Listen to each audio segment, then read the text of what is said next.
everyone. So the book I chose is called The Man Who Walked Between the Towers by Mordecai Gerstein. And so this is about a French performer named Philippe, and he decided to do his greatest act in the World Trade Center when it was being built in 1974, and it was in between the Twin Towers.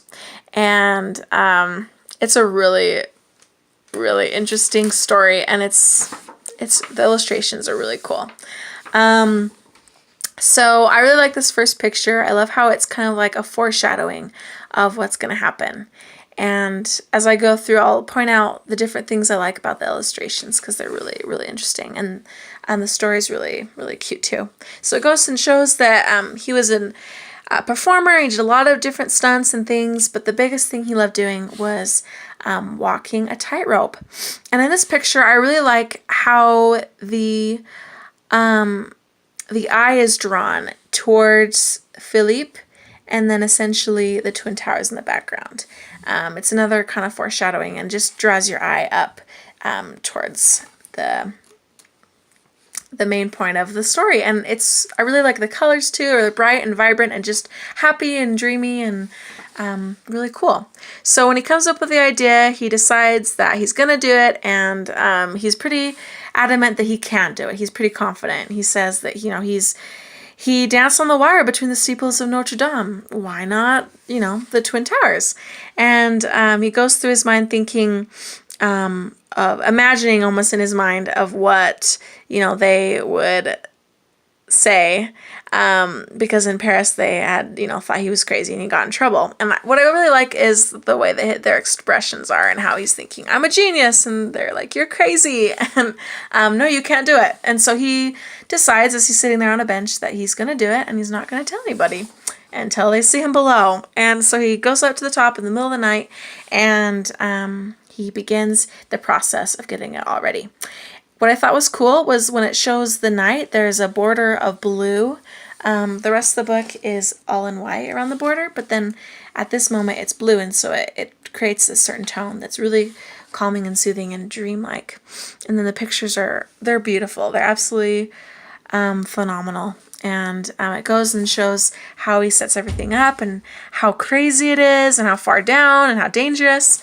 And the author does a really good job of like the rising up to the climax of this act, this amazing performance.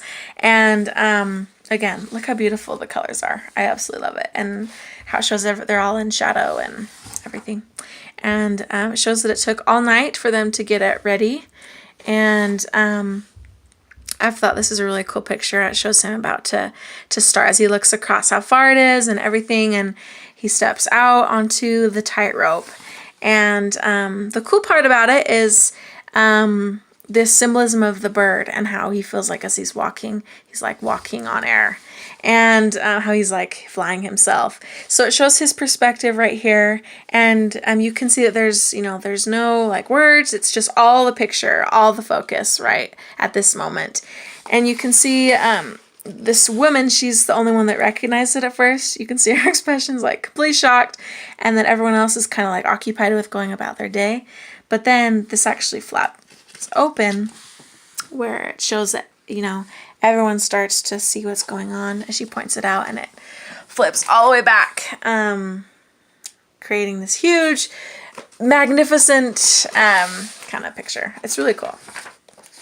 Then as he goes out, he gets in trouble, and they say you're arrested, you need to come down, but he's on a high. He's completely in his own world, and he's so satisfied with what he's doing, and he just feels completely free. This is a really cool picture too, where again, the symbolism, it shows him flying and the bird flying, and he feels like he's up in the air and he's completely free. And as they're just trying to get him to come down, and he ends up getting arrested, and this part is interesting. You can see he's looking back at the bird, and it's kind of more gray and somber, and that he's done, and but he's still, keeping up his performances and just being kind of a happy-go-lucky guy, and he's very, very happy judge. That's very nice. He doesn't get too much in trouble, and he goes back to performing in a different location. And it says that he went off and he almost fell down, but then he caught himself, and oh, that's the same like baby looking up. And you can see that the border is blue as well, because it's nighttime and causing that mood. What I really liked at the end was how it says, that now the Twin Towers are gone, and it's you can see the empty space of that, and then this last picture of saying, giving the right respect and the memory of the Twin Towers, and the part of the memory is of that moment in sky when Philippe walked between them in the air. And so yeah, it was really, really a moving, really interesting book of a story of a crazy man and his amazing act, and to me attributed to the magnificence of America too, and all that can happen. And so yeah, it was really, really good book, and I would recommend it. So I hope you enjoyed. Thanks.